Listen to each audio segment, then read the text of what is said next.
السلام عليكم ورحمة الله وبركاته. النهاردة مع تطورات جديدة وأخبار جديدة في شبكة باي نتورك.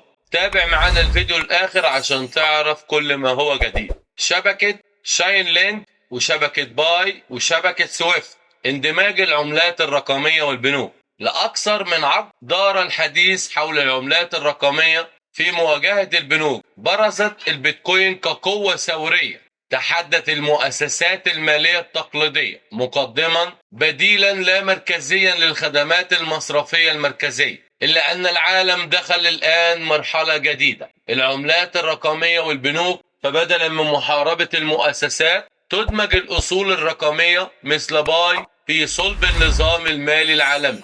شاين لينك CCIP المترجم العالمي يعد بروتوكول التشغيل البيئي عبر السلاسل CCIP الخاص بتشاين لينك، والذي يطلق عليه غالبا اسم المترجم العالمي، أحد أهم عوامل تمكين هذا التحول. فهو يسمح للأصول الرقمية بالتكامل بسلاسة مع البنية التحتية المالية الحالية. مع CCIP يمكن لباي الاندماج مباشرة في نظام الأصول الرمزية الخاصة بسويفت، مما يجعله متوافقا فورا مع أنظمة السيولة المؤسسية. سويفت الشبكة المصرفية العالمية. سويفت ليست مجرد شبكة عادية، تربط هذه المحفظة أكثر من 11500 بنك في أكثر من 200 دولة، وتشكل شريان حياة للمعاملات المالية العالمية.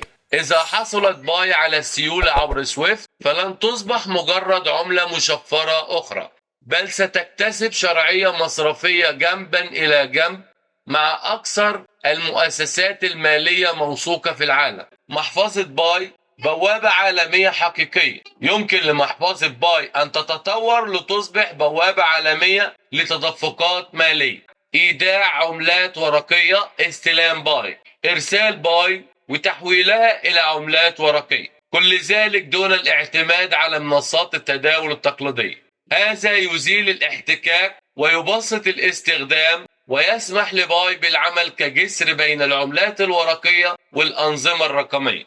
القيمة العالمية المتوافقة الرمزية والسيولة الحقيقية. لطالما مثلت القيمة العالمية المتوافقة الرمزية GCV البالغة 314,159 دولارا أمريكيا، رؤية باي الفريدة بفضل تأثر سويفت وتشين لينك تتحول هذه الرمزية إلى سيولة حقيقية ملموسة، مسار لباي للانتقال من قيمة مدفوعة بالمجتمع إلى تداول مؤسسي. باي عملة الشعب على صك المؤسسات، على عكس بيتكوين التي أدت كعملة خارجية تحارب البنوك.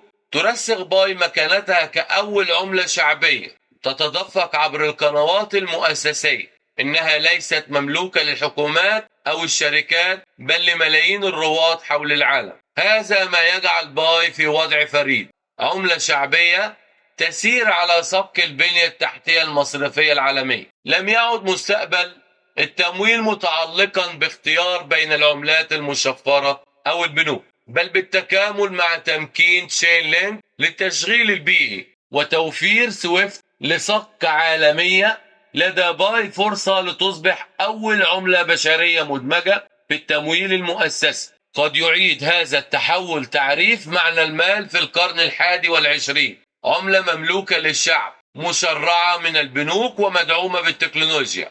أخبار العملات الرقمية. تحليل تأثير مؤتمر الاحتياط الفيدرالي على العملات المستقرة والرمزية.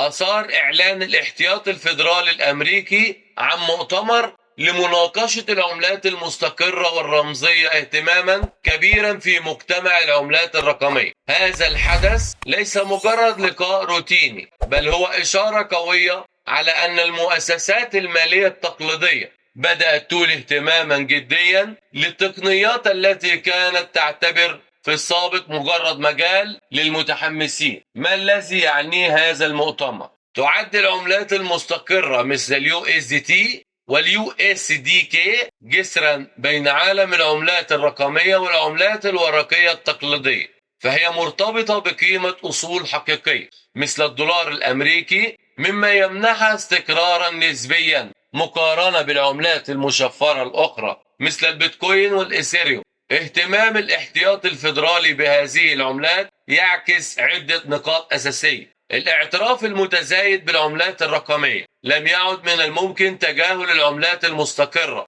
التي أصبحت جزء لا يتجزأ من النظام المالي العالمي، خاصة في مجال التمويل اللامركزي الديفاي. مخاوف الاستقرار المالي. قد يرى الاحتياط الفيدرالي أن عدم وجود إطار تنظيمي واضح للعملات المستقرة قد يشكل خطرا على استقرار النظام المالي التقليدي، خاصة في حالات التهاوي المفاجئ لبعض هذه العملات كما حدث مع عملة تيرا الراغبة في السيطرة. قد يكون المؤتمر تمهيدا لوضع قوانين أو لوائح جديدة تهدف إلى تنظيم العملات المستقرة لضمان حماية المستهلكين ومنع غسيل الأموال وتمويل الإرهاب. استكشاف فرص العملة الرقمية للبنك المركزي CBDK.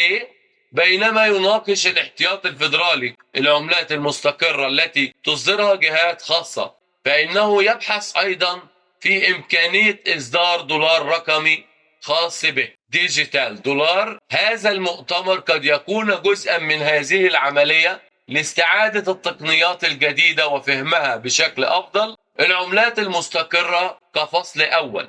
كما أشرت، تعتبر العملات المستقرة مجرد بداية، فهي خطوة منطقية نحو تعزيز الثقة بين النظام المالي التقليدي والعملات الرقمية، ولكنها ليست الهدف النهائي. القصة الحقيقية تكمن في الرمزية، والتي تشمل تحويل أي أصل ملموس أو غير ملموس إلى رمز رقمي على شبكة البلوكشين. الرمزية هي المستقبل، لأنها بتفتح الباب أمام اقتصاد رقمي جديد، حيث يمكن تجزئة الأصول. يمكن تقسيم أصول باهظة الثمن مثل العقارات أو الأعمال الفنية إلى رمز صغير، مما يسمح للمستثمرين الصغار بالوصول إليها. تحسين السيولة. يمكن تداول الأصول التي كانت في السابق صعبة البيع والشراء بسهولة أكبر على شبكة البلوكشين. اللامركزية. يمكن للمجتمعات مثل شبكة باي نتورك بناء أنظمة مالية جديدة يديرها الناس بشكل مباشر دون الحاجة إلى وسطاء تقليديين مثل البنوك. بينما يتحرك الاحتياط الفيدرالي والبنوك التقليدية ببطء، فإن مجتمعات العملات الرقمية مثل باي موجودة بالفعل على أرض الواقع، تعمل على بناء شبكات لا مركزية تهدف إلى تمكين الأفراد. هذا التناقض بين بطء الأنظمة التقليدية وسرعة الابتكار في عالم البلوكشين هو ما يجعل هذا العصر مثيرا للغاية. باختصار، مؤتمر الاحتياط الفيدرالي ليس فقط عن العملات المستقرة، بل هو علامة على أن العالم يدرك أخيرا أن العملات الرقمية ليست مجرد موضة عابرة، وأن الرمزية هي المستقبل الذي سيعيد تعريف كيفية تفاعلنا مع المال والأصول. بالتأكيد العملات المستقرة هي نوع من العملات الرقمية التي صممت خصيصا للتغلب على أكبر مشكلة في العملات المشفرة الأخرى مثل البيتكوين والإيثيريوم: التقلبات الحادة في الأسعار. الهدف الرئيسي من العملات المستقرة هو الحفاظ على قيمة ثابتة، أي أن تكون قيمتها مرتبطة بأصل مادي أو رقمي آخر مستقر. غالبا ما يكون هذا الأصل هو عملة ورقية قوية مثل الدولار الأمريكي، ولكن يمكن أن يكون أيضا سلعا مثل الذهب أو النفط. هذا الارتباط يجعل سعر العملة المستقرة ثابت نسبيا، مما يجعلها أداة مثالية لأغراض مثل التداول. يمكن للمتداولين استخدام العملات المستقرة لحماية أرباحهم من تقلبات السوق، الحاجة إلى تحويلها إلى عملات ورقية تقليدية مثل الدولار أو اليورو. المدفوعات يمكن استخدامها كوسيلة للتبادل في المعاملات اليومية، حيث يوفر استقرارها الثقة للمستخدمين لتقديم القروض والحصول على الفوائد، لأن استقرارها بيقلل من مخاطر أنواع العملات المستقرة. هناك عدة أنواع من العملات المستقرة تختلف في كيفية ضمان استقرار قيمتها. العملات المستقرة المدعومة بالعملات الورقية الفيات بلوكشين الفكرة بيتم دعم كل واحدة من هذه العملات بالاحتياطي من العملات الورقية في حساب مصرفي. الآلية: عندما يتم إصدار عملة مستقرة جديدة بيتم إيداع مبلغ معادل من العملة الورقية في حساب بنكي كضمان. يعني لو هتودع الدولار، أشهر عملة مستقرة وأكبرها من حيث القيمة السوقية، ترتبط قيمتها بالدولار الأمريكي بنسبة 1:1. عملة USDT كوين، الدولار الرقمي، عملة مستقرة أخرى شائعة يديرها ائتلاف من الشركات وتدعي أنها مدعومة بنسبة 1:1 بالدولار الأمريكي والأصول المقابلة. الفكرة بيتم دعم هذه العملات بالاحتياطي من العملات المشفرة الأخرى مثل الإيثيريوم والبيتكوين. الآلية: ما تتطلب ضمانا مبالغا فيه. على سبيل المثال، يتم إيداع ما قيمته 2 من الإيثيريوم مقابل كل عملة مستقرة قيمتها 1. هذا يضمن استقرار القيمة حتى لو انخفضت سعر العملة المشفرة الداعمة. DAI عملة مستقرة لا مركزية تدعمها أصول مشفرة مختلفة. العملات المستقرة المدعومة بالسلع: الفكرة ترتبط قيمتها بسلع مادية مثل الذهب أو النفط.